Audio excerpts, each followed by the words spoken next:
Quem é que nos dá o sentido da vida? É a história. O sentido da vida não é uma coisa que cai do céu. A gente vai assumindo aos poucos. O sentido é como se nós pudéssemos falar do elemento fundamental que faz com que uma construção fique de pé. No caso, nós temos um alicerce, né, que foi programado para fazer com que as paredes pudessem parar. O sentido na vida da gente funciona assim, para que a gente dê conta dos ventos, para que a gente dê conta das situações difíceis. Se eu tenho um sentido para a minha vida, se eu sei o porquê viver, as dificuldades que farão parte do meu processo, do seu e de todos nós que estamos assistindo o programa, essas dificuldades serão vencidas à medida que houver este sentido. Como é que a gente constrói o sentido? Com amor, com palavras, com consideração, com gestos, né? Com atitudes, com disciplina. O sentido se constrói assim, quando a gente vai saboreando a vida, com tudo aquilo que ela tem, e descobrindo que vale a pena. Estabelecer metas, né? A gente falava aqui antes, como é importante os nossos adolescentes hoje terem metas de vida. Nós precisamos interferir diretamente no processo educacional dos nossos adolescentes para ajudar na construção desse sentido, porque hoje é lamentável, mas o mundo às vezes extrai esse sentido, retira o sentido da vida desses meninos e meninas muito cedo. Por quê? Por causa do jeito como a gente vive. A própria maneira como eles estão contextualizados na sociedade, né? Muitas vezes tão permissiva, tão irresponsável, tão descomprometida. É engraçado, minha gente, o adulto que hoje eu sou. Tem tantas coisas no meu jeito de ser hoje que estão diretamente ligadas às ausências da minha mãe na minha vida. E olha que a minha mãe era a mulher que ficava dentro de casa o tempo todo cuidando de nós. Mas é claro que toda criança sofre, e faz parte da vida mesmo. A mãe não pode ficar grudada o tempo todo na criança, precisa ir fazer as coisas. Mas o rompimento dessa relação, ela gera traumas muito profundos na vida das crianças. E aí o que a gente vai fazer depois? Está lá o ser humano com problema, deu defeito, né? Com a peça. Não é assim, né, Ivanilson? Quando dá o defeito numa peça, às vezes você olha para aquilo, não está funcionando direito, e agora? Às vezes nós somos igual uma máquina de lavar roupa. Dá um defeito e ninguém sabe onde é que está o defeito. Então aí a hora, como na máquina de lavar roupa, a gente pode abrir e identificar onde é que está a peça estragada. Nós não temos esse jeito. Senão você já teria aberto seu marido, né? Deixa eu ver por que esse homem dá tanto defeito, gente. Onde é que ele está estragado, né? Não tem umas pessoas que se a gente pudesse, a gente abriria para saber onde é que está o defeito? Então o único mecanismo que nós temos para descobrir o que está errado no outro é na observação e na palavra. Porque nós não somos máquinas, já dizia o Charles Chaplin, né? Homens é que sois, não sois máquinas, homens é que sois. Então, por isso que o bom psicólogo é aquele que observa bem. É verdade, o bom psicólogo é aquele que observa. Por quê? É observando que você vai descobrir onde é que está a peça que está dando defeito. Aí é na convivência, na palavra, na intimidade. Grito não resolve. Não adianta você gritar com essa menina, que ela precisa viver, que ela precisa gostar da vida. Não. Alguma coisa dentro dela está sem encaixe, alguma coisa dentro dela está traumatizada. O que é o trauma? Já falamos tantas vezes isso aqui também. O trauma é aquela parte do coração, do cérebro, da vida, né? Dê o nome que você quiser, que está sem encaixe, dos afetos. Então, quando a gente reorganiza o coração da pessoa, quando a gente reorganiza o jeito dela sentir o mundo, tá bom, eu tive uma ausência de mãe terrível na minha história quando eu era criança. Mas agora eu posso corrigir isso de outra forma.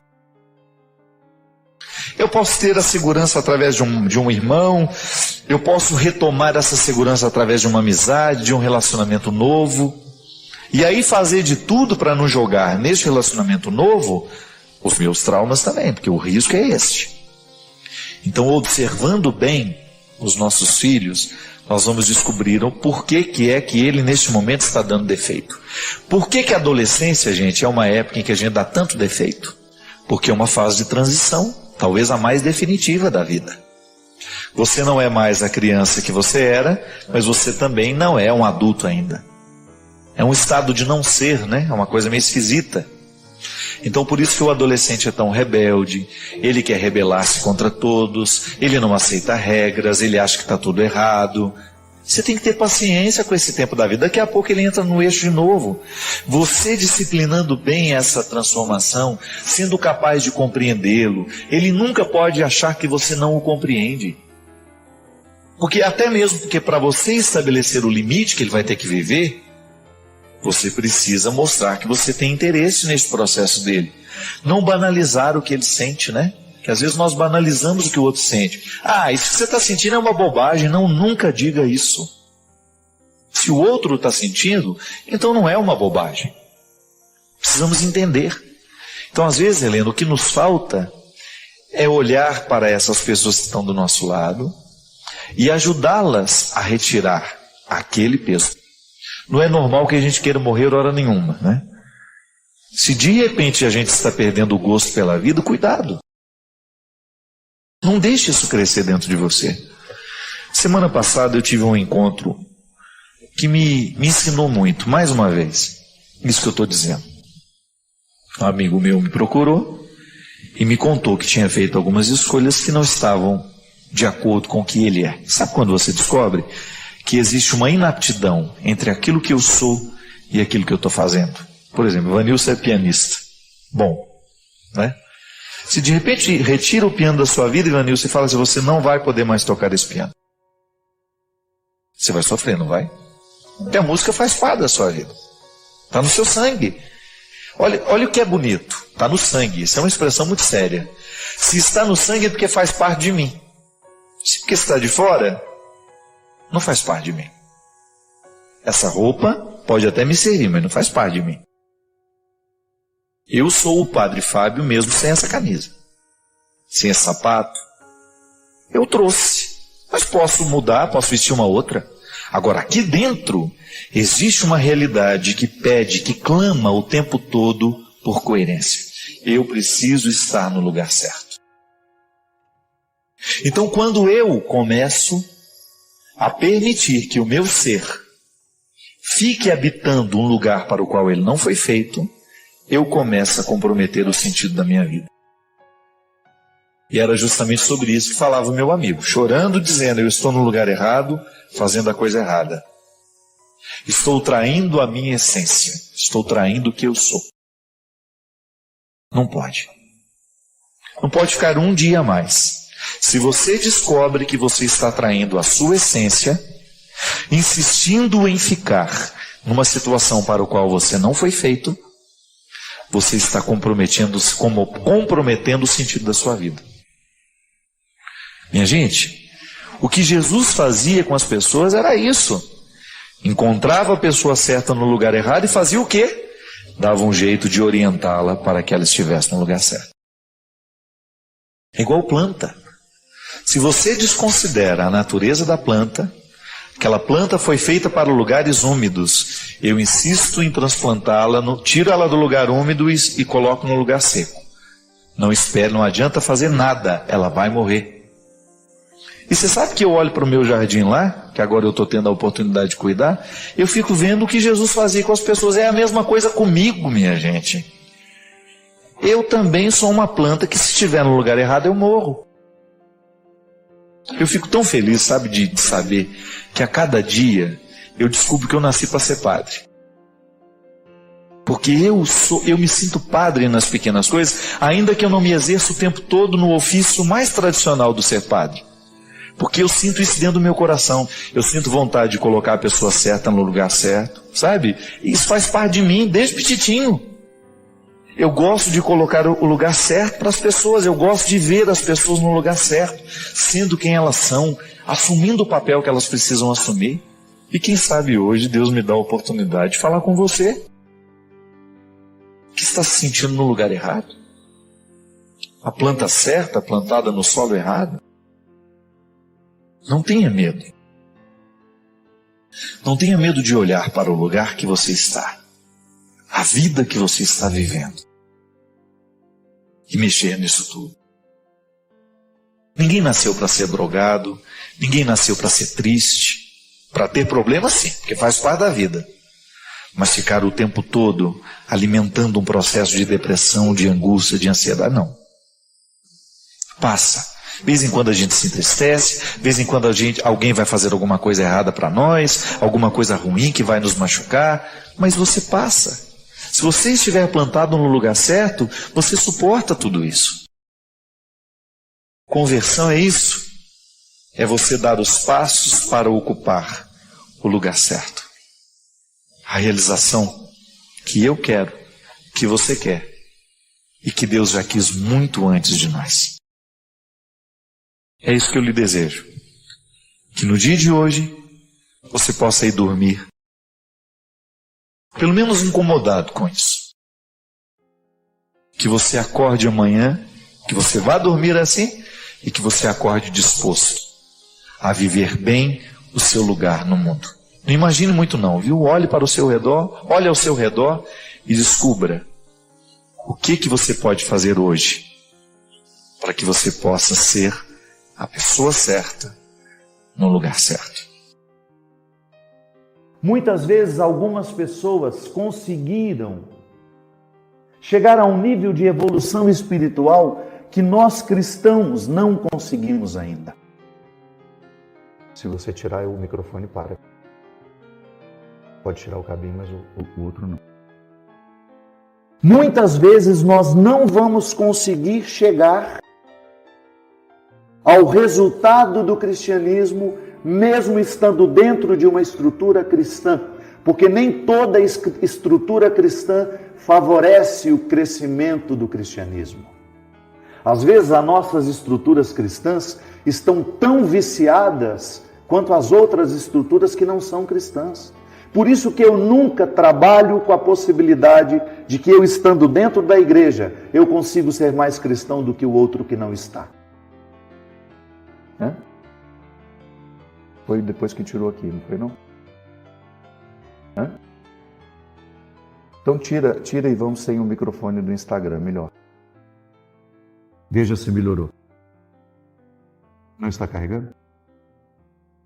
Mas às vezes nós dentro da estrutura cristã não temos condições, infelizmente, dentro da estrutura cristã nós não conseguimos o necessário para sermos cristãos.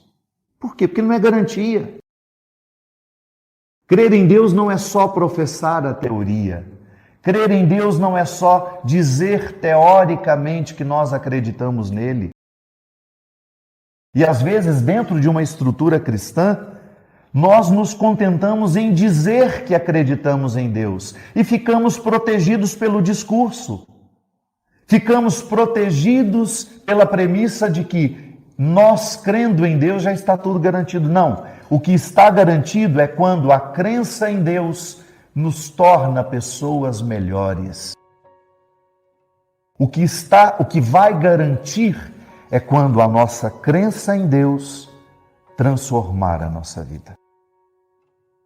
Posso dar uma sugestão? Só um minutinho que nós estamos com um problema técnico. Pegar uma outra cabecinha do cabo. Pode, pega ali. Estar dentro da estrutura não é garantia. Volto a dizer para vocês, encontrei muitas pessoas boas que não diziam do mesmo jeito que nós dizemos, que não creem da maneira como nós cremos e que já tinham encontrado e descoberto muitos resultados belíssimos do cristianismo nelas. Eu não estou dizendo que você precisa largar a igreja para poder encontrar-se com Deus e crer nele de um jeito certo. Eu estou dizendo que nós precisamos ultrapassar o que nós já costumamos conhecer do nosso cristianismo. O meu cristianismo, ele já deixou de ser teórico? Eu dizer que creio em Deus, eu dizer que acredito, já mudou a minha vida? A crença que eu digo ter já entrou dentro do meu coração e modificou o meu jeito de sentir? A fé que eu digo ter em Jesus já entrou dentro da minha mente e modificou as estruturas do meu pensamento? A fé que eu digo ter em Deus já transformou as minhas atitudes? Porque é a vida assim, transformada na maneira de sentir, de pensar e de agir, que modifica, que transforma e que nos salva. E o que é interessante, minha gente, é que depois que nós somos transformados no jeito de pensar, no jeito de sentir, no jeito de agir, modifica-se também o nosso jeito de falar. A nossa palavra vai ficando mais adepta do que é bom. Ainda ontem à noite aqui, a Ziza já tinha vindo aqui para casa, e nós estávamos ouvindo músicas boas, e as músicas boas inspirando bons sentimentos em nós. A gente fica leve depois de um momento assim. Por quê? Porque a música boa, ela tem boas palavras. Ela inspira sentimentos nobres. E a proposta de Jesus na nossa vida é justamente esta: elevar os nossos corações, elevar os nossos pensamentos, qualificar as nossas palavras. Aquilo que eu digo, aquilo que eu escolho falar, aquilo que eu escolho escrever no post do outro. A gente falava aqui no início da nossa missa. Como tantas vezes o ódio está presente nos anonimatos que a internet proporciona. Dentro do auge da confusão do Estado político, das dissidências políticas, das confusões políticas, quem é que tanto estava ali em vigor?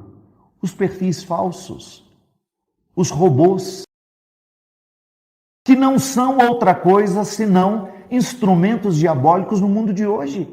Porque dizem o que querem, agridem como querem, tudo porque querem motivar você a odiar também. O estádio de futebol que gritou contra o Vini é reproduzido toda hora na internet. Os ambientes virtuais estão cada vez mais diabólicos. E nós somos contagiados pelo mesmo espírito diabólico que aquele estádio proporcionou naquele dia. Ou você diz que aquilo foi um fruto de Deus? Ou você acha que esse ódio constante da internet, de mil perfis atacando ao mesmo tempo uma pessoa, ela errou, tudo bem, mas não é justo você colocar uma multidão de robôs atacando aquela pessoa por um erro que ela cometeu. Nós estamos nos acostumando com isso, nós estamos legitimando tudo isso e achando que é normal. Não é normal. Para nós cristãos, o ódio, seja ele em que espécie for, de que forma ele se manifeste, seja presencial, seja virtual, ele deve ser abominado por nós. Nós não podemos fazer parte desta corrente. O ódio virtual é uma espécie atualizada dos tribunais da Idade Média, em que as pessoas eram condenadas publicamente e eram mortas publicamente. Nós estamos muitas vezes sangrando as pessoas aqui nas redes sociais, com os nossos comentários homofóbicos, com os nossos comentários preconceituosos, com os nossos comentários absolutamente desconectados de qualquer postura respeitosa. Isso mata as pessoas. E não sou eu que estou inventando. Foi Jesus que disse: toda vez que você chamar o outro de um nome feio, né? E lá ele usa a palavra idiota, você está matando o outro. Tá certo que está cheio de idiotas entre nós, fazer o quê? Às vezes nós somos o idiota da história. Mas nós não podemos nos esquecer que a agressão virtual, ela é uma forma escancarada da nossa falta de conversão. Por que eu digo isso? Porque nós cristãos estamos entrando no rolo compressor do ódio. Nós estamos deixando de ser um instrumento de conciliação. Foi Jesus que disse também. que se você quiser ser discípulo dele, você terá que observar a maneira como ele viveu. Você poderá, inclusive, fazer os milagres que ele fez e ainda maiores. E São Paulo, porque aprendeu com Jesus, fez uma lista de quais são as posturas que o cristão precisa ter, quais são as virtudes que nós precisamos viver e quais são os defeitos que nós precisamos evitar. A ira é um deles. O ódio é um deles. E ele nos sugere conciliação, paciência, perdão. Por isso, hoje, na festa da Trindade, nós precisamos recordar o que de fato significa crer em Deus, já que a nossa salvação depende da nossa crença nele. Crer em Deus é atualizar tudo aqui na nossa vida, tudo o que é nobre, elevado, belo e verdadeiro. A nossa fé, ela é existencial. Quando você diz que você crê em Deus, você precisa se comprometer em ser um instrumento de amor, como dizia São Francisco de Assis. Que onde houver ódio, você leve o amor, onde houver ofensa, que você leve o perdão, onde houver tristeza, que você leve a alegria, onde houver trevas, que você leve a luz, onde houver morte, que você leve a vida. É um resumo simples do cristianismo. É um resumo não simplista, é um resumo simples, é dizer com palavras que todo mundo entende. Sabe o que significa ser cristão? É você ser um contraponto para tudo aquilo que é ruim no mundo de hoje. Você não pode corroborar, dar volume ao que está sendo ruim no mundo de hoje.